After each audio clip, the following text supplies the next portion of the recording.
Okay, so I finally got a battery for the wagon, so I'm gonna hook it up and see if we can get it started. Alright, see if it starts. It is so hot in here.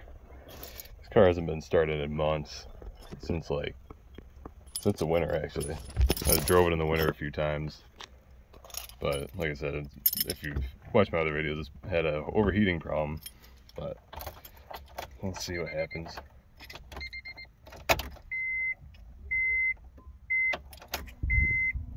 Prime it a couple times.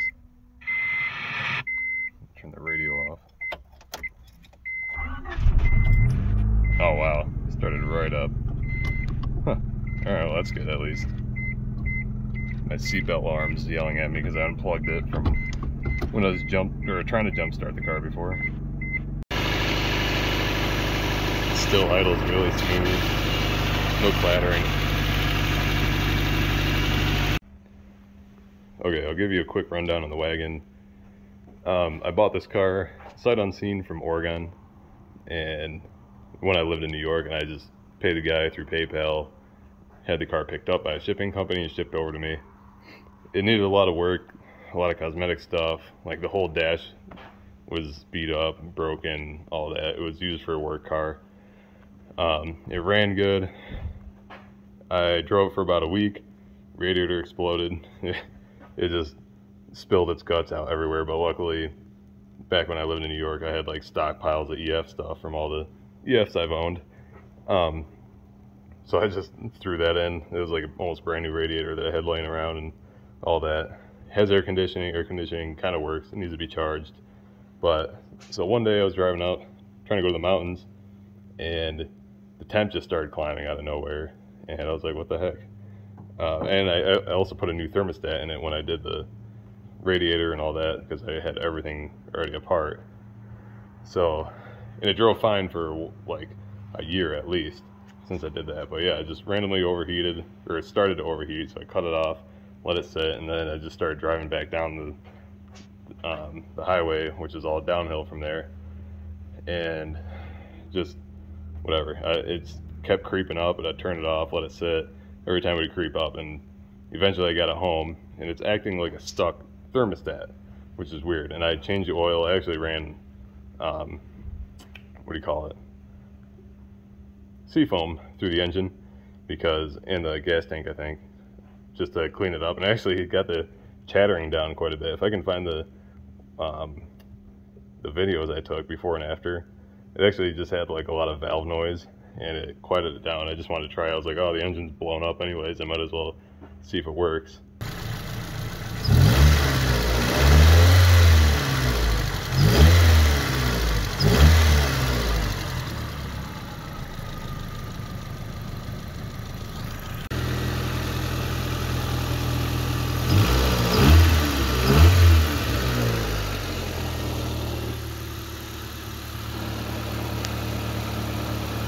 But yeah, so ever since then, since I started doing the overheating thing, I was in school at the time, so I didn't have time to work on it. So I bought my little red Toyota, so I had a daily driver, and then this basically sat. I drove it in the winter a couple times and never overheated in the winter because it's like below 20 degrees here.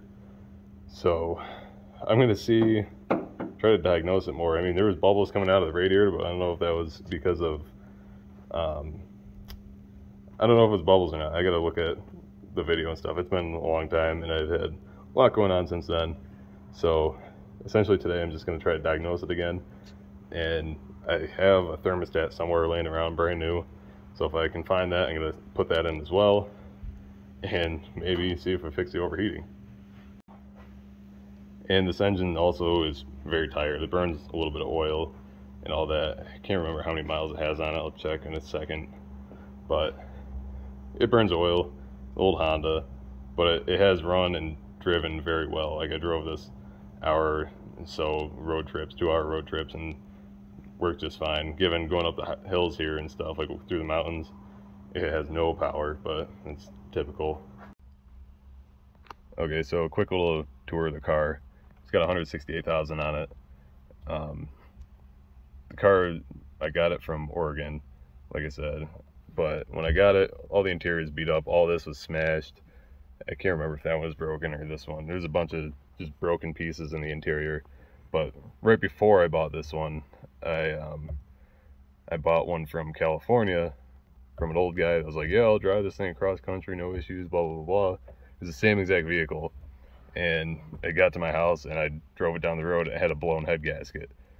So that was frustrating. So I bought this one afterwards. I actually tried to buy this one first, but the guy was like, oh, this PayPal sketches me out, which is understandable. I would be too. But then he reposted it after a tree fell on it, and I got it for $500 less than he originally posted it for sale.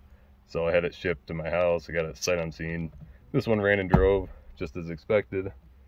So that guy was pretty cool, but it just needs little things in the interior now. Like this just randomly fell out. It's a little seal up here, but other than that, the interior is pretty clean. I had it professionally shampooed and all that after I swapped all this stuff out of the other car because it was all cracked. But yeah, all it needs now that I know of is whatever's wrong with the engine, when I can figure that out. Carrier bearing for the drive shaft because it has play in it. And maybe a new clutch soon. It's not slipping, but you can feel it's pretty stiff. It might even be the original one. It's just the pressure plate's getting pretty stiff. The car is all stock. The only thing I did to it is I replaced the shocks, and I didn't know at the time that wagon ones are different, as I just never owned one of these, but they were blown out. So I bought Civic rear struts, which raises the car up if you get the quick struts.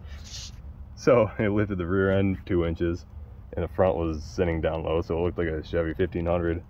So I just got a block lift, 2-inch block lift for the front, and I got camber and everything to adjust the camber on it, obviously, because it's, when you lift these, it pulls the wheel out, kind of like when you lower it, geometry, the suspension goes in. So that's the only modification really done to it. You know, I didn't want to lift it, but that was just kind of my only option at the time. And also I just have slightly oversized tires, but that's all. I got a camber kit up front as well. Yeah, basically bone stock Civic wagon. Okay, it's now like 2 weeks later. I had something come up when I was first starting this video, so back in the same position we were before. I'm gonna remove this. I think I'm gonna change the thermostat and then just drive it and see if it starts overheating again. And like I said, I think I said at least,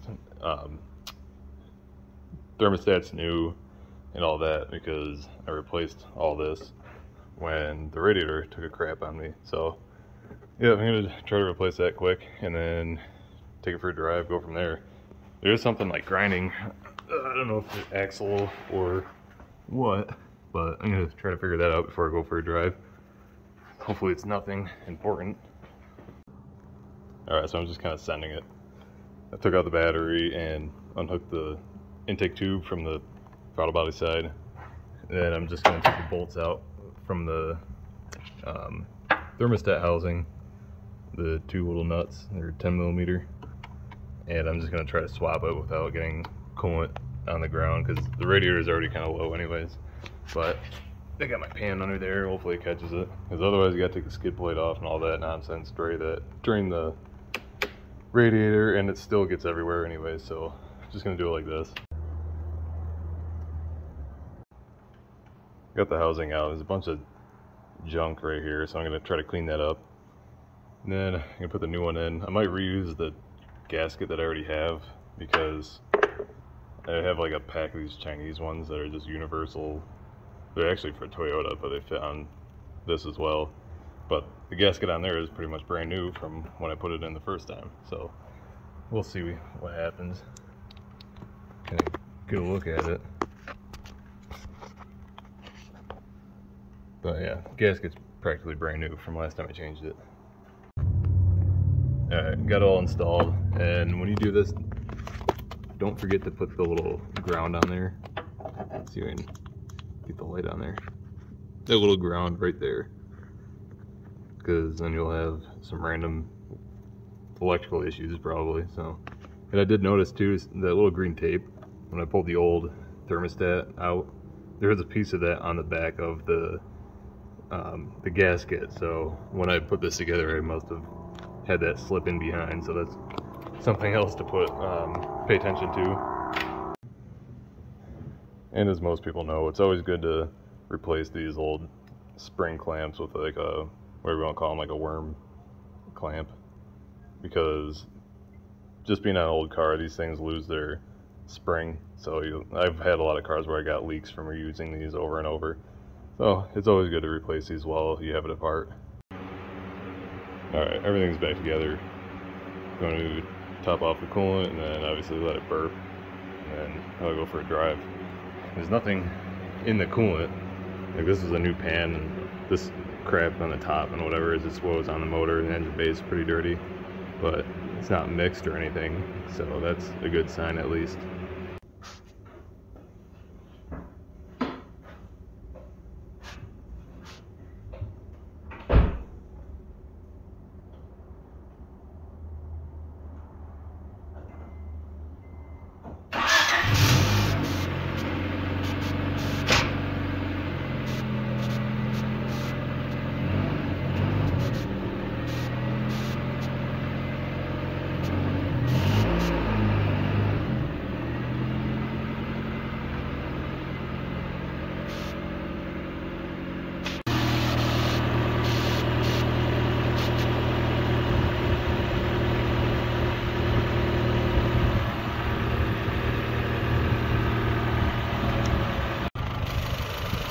Yeah, I think it's shot.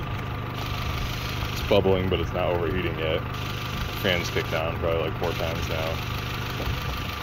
So, not looking good, but I'm gonna go drive it around anyways and see what happens. Because it overheated when I was driving, not when it was parked, which is weird, but we'll see. I got into the car while it was still hot, obviously. And there's no white smoke or anything coming out of the tailpipe, which is a good sign, so it's at least not completely blown.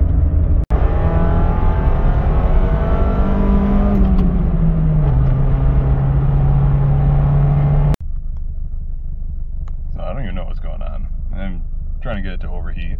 And I just drove, and now I'm sitting here and it's still not overheating.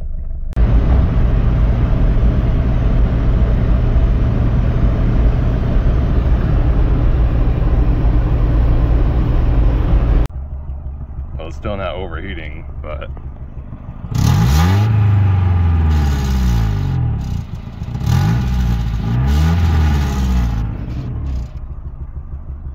well, it was misfiring a little bit.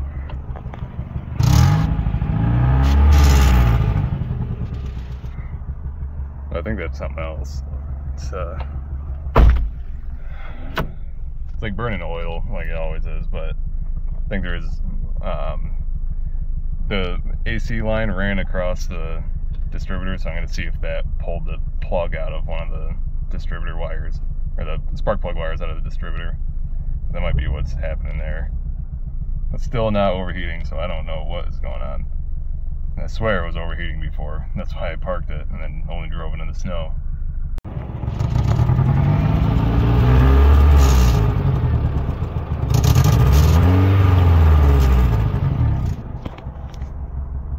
There's a misfire.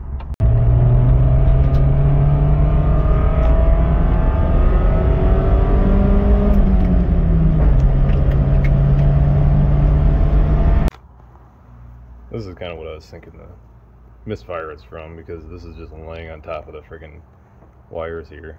So I can't get that back in there. Actually, I might pull it out and check the actual depth of the wire that's inside there in the boot. But yeah, I don't know. It didn't overheat, which is weird, but it's bubbling, so maybe it's just a slight head gasket leak. So maybe I'll just send it for now until it pops completely. But I don't really drive it much anyways, because now that I'm spoiled with my pickup having air conditioning. But this has AC, but it needs to be charged. And just in case anyone comments, I did pull the cap off to check for any foam, or well, milkshake, whatever you call it. I was gonna say foam, but nothing. I've also never actually blown a head gasket in my own car ever. Surprisingly, I've had like 26 cars now, and so yeah. I mean, maybe it's a slight leak. I'll have to see symptoms of small leaks. I've had my buddies' cars and stuff blow up and whatnot, and I've fixed those and seen the symptoms of that, but nothing that's just this weird, where it's just minor and where it's not overheating now, even though I let it heat soak for probably a half hour at least, and then drove it and then let it heat soak some more, just sit there idling. So I'm kind of lost on this one, but at least I get a little bit of wagon content. It does run and drive, which is good. It's a very comfortable car to drive, actually. I kind of miss daily driving this a lot. But yeah, that's probably going to be it for this video. I'm going to wrap it up. I guess I solved nothing, but at least I got a battery for it and it runs and drives. I might drive it around here and there more. So if you like the video, appreciate a like. If you want to watch, see more of my builds and the other cars, subscribe and keep track. And I also am in the middle of doing stuff on a truck. I'm actually just waiting to get a couple brackets made. I got a new bed for the pickup. It's a temporary bed, but that's why there's overspray everywhere, because I rattle bombed it real quick. But that video will be out shortly as soon as I get brackets on the bed so I can mount it to the frame. But that'll be out, or getting that done tomorrow hopefully. So thanks for watching.